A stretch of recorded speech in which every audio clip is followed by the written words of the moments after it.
मैं आ चुका एक नई वीडियो लेकर। और आज का वीडियो नाम होने वाला है हिंदी का जो वर्णिका भाग 2 है उसका चैप्टर 3 है। और जिस चैप्टर का नाम है माँ कहानी है। ठीक है, मैट्रिक बोर्ड एग्जाम 2024 के लिए बहुत ही इंपॉर्टेंट क्वेश्चन होने वाले। और जितने भी क्वेश्चन होंगे सारे क्वेश्चन ऑब्जेक्टिव टाइप के क्वेश्चन होंगे।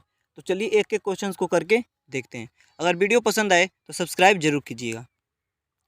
हमारे सामने पहला क्वेश्चन है, मंगू किस कहानी का पात्र है। यानी जो मंगू नाम का व्यक्ति है वह किस कहानी का पात्र है। तो इसका सही आंसर हो जाएगा ऑप्शन नंबर डी, यानी माँ कहानी का। किस कहानी का? माँ कहानी का मंगू एक पात्र है। चलिए दूसरा क्वेश्चन देखते हैं।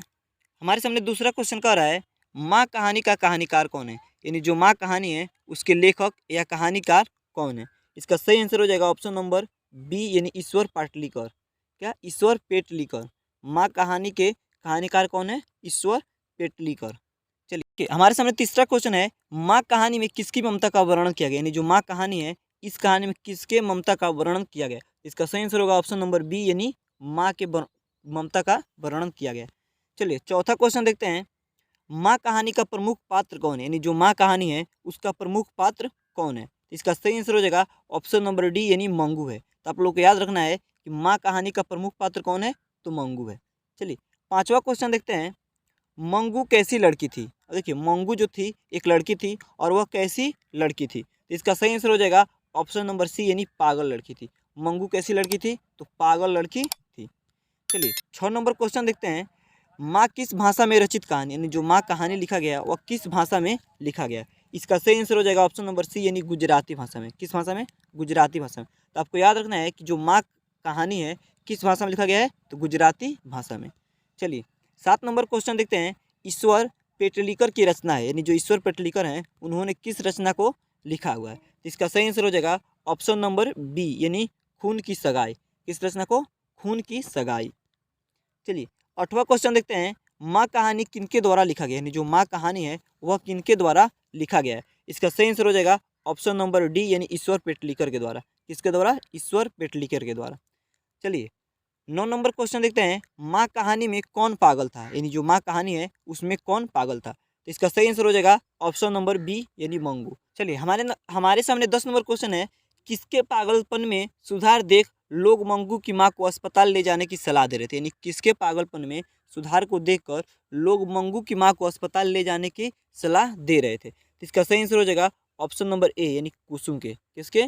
कुसुम के। चलिए 11 नंबर क्वेश्चन देखते हैं, मंगू की उम्र कितनी थी। देखिए जो मंगू थी इसकी उम्र कितनी थी। इसका सही आंसर हो जाएगा ऑप्शन नंबर सी, यानी 12 वर्ष। कितने वर्ष की थी? 12 वर्ष की थी। और मंगू क्या थी? एक लड़की थी। क्या थी? एक लड़की थी। मंगू क्या थी? एक लड़की थी। तो चलिए हम लोग 12 नंबर क्वेश्चन देखते हैं, मंगू की माँ को कितने पुत्र थे। यानी जो मंगू की माँ थी उसके कितने पुत्र थे, या मंगू के कितने भाई थे। ठीक है, तो इसका सही आंसर हो जाएगा ऑप्शन नंबर बी, यानी 2 भाई थे। या मंगू की माँ के कितने पुत्र थे? तो 2 पुत्र थे। चलिए 13 नंबर क्वेश्चन देखते हैं, मंगू जिस अस्पताल में भर्ती होती है वहाँ के कर्मचारी हैं। यानी जिस अस्पताल में मंगू को भर्ती किया जाता है वहाँ के कर्मचारी हैं व्यवहार कुशल। ऑप्शन नंबर ए बिल्कुल सही आंसर है।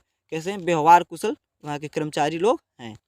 चलिए 14 नंबर क्वेश्चन देखते हैं, कहानी का प्रधान पात्र है। यानी जो कहानी है इसका प्रधान पात्र या मुख्य पात्र कौन है। इसका सही आंसर हो जाएगा ऑप्शन नंबर सी, यानी माँ है। कौन है? माँ। चलिए 15 नंबर क्वेश्चन देखते हैं, इस तरह पागल पुत्री को तो एक माँ ही पाल सकती है, यह किसकी उक्ति है। यानी इस तरह की एक पागल लड़की है अगर उस लड़की को एक माँ ही पाल सकती है, ऐसा किसने कहा था। इसका सही आंसर होगा ऑप्शन नंबर सी, यानी समाज के लोगों की। किसने कहा था? समाज के लोगों ने कहा था। चलिए 16 नंबर क्वेश्चन देखते हैं, मंगू को पागलपन का रोग कब से था। यानी जो मंगू थी उसको पागलपन का रोग कब से था। इसका सही आंसर हो जाएगा ऑप्शन नंबर बी, यानी जन्मजात से। तो आपको याद रखना है कि जो मंगू थी कब से पागल थी, तो जन्मजात से, यानी जब से जन्म हुआ था तब से पागल थी।